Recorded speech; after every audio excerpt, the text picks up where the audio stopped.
The world's most successful creative minds and entrepreneurs all have one thing in common. They benefit from innovative thinking.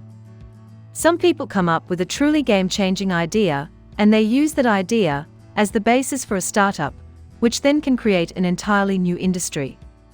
Others use their innovative brains to solve problems in creative new ways, or to get the edge over a top competitor.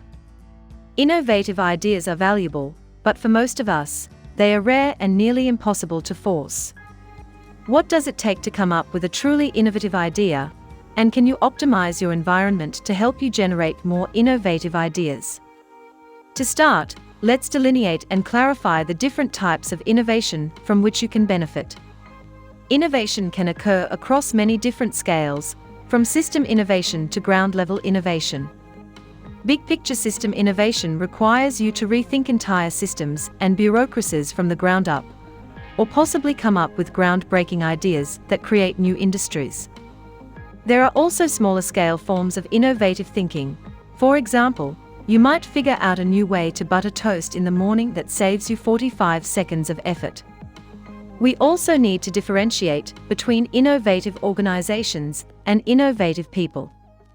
Innovative people, at the individual level, can come up with ideas that can improve their lives and change their environment. For an innovative organization to emerge, it needs the power of innovative individuals combined with internal mechanisms that allow those individuals and their ideas to thrive. If you want to master innovative thinking for yourself and for your employees, you need to create environments that stimulate creativity and allow outside-the-box thinking. Allow more downtime. It's commonly accepted that people tend to come up with their best ideas in the shower, but why is this the case? Science suggests it's because we are bored. When our minds aren't occupied with anything particularly interesting or important, they wander, and that's when completely novel ideas can strike. If you want to think in a more innovative way, try giving yourself more downtime where you aren't focused on anything. Encourage interaction. People think in different ways, and exposing yourself to intellectually diverse groups encourages you to think in new ways. The more people you talk to, and the more ideas and perspectives you see, the more creatively you'll come to think. Get stimulated. Innovative inspiration can strike you anywhere, from any stimulus, so get stimulated. Movies, TV shows, books, podcasts, works of art, and even nature can all help you get inspired, so find something that interests you and piques your creative thinking. Learn from other innovative thinkers. Find some truly innovative minds that inspire you and figure out what drives them. They may have certain habits, certain hobbies, or certain approaches to learning that help them think in dynamic new ways. Try these techniques for yourself to see if they work for you just as well.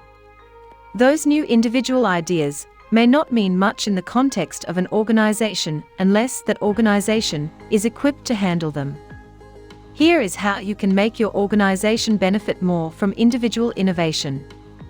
Embrace ideas from all people and all levels.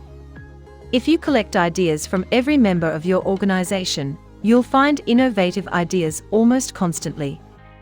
For that reason, it's important to give everyone a chance to speak up and embrace ideas no matter where they originate. Adopt a mentality that favors change and growth. Old, massive organizations tend to be sluggish and unmovable. In some ways, this is a strength. It also means you're unable to adopt new ideas with any sort of agility. Your organization needs to be capable of turning on a dime and making big changes for ideas worth pursuing. Encourage autonomy. While it's certainly an advantage to have a consistent company culture that affects all people at all levels in the company, it's also advantageous to encourage isolation and autonomy. Let department leaders and supervisors make their own decisions and changes as they see fit, rather than forcing them to submit every idea to bureaucratic review. Chances are you'll see a lot more change and growth this way. Innovation isn't entirely straightforward, and there is no way for you to force innovative ideas to come to you manually. However, if you're willing to make some changes to the way you think, act, and interact with others, you can create an environment that naturally fosters more innovative, game-changing ideas from the ground up.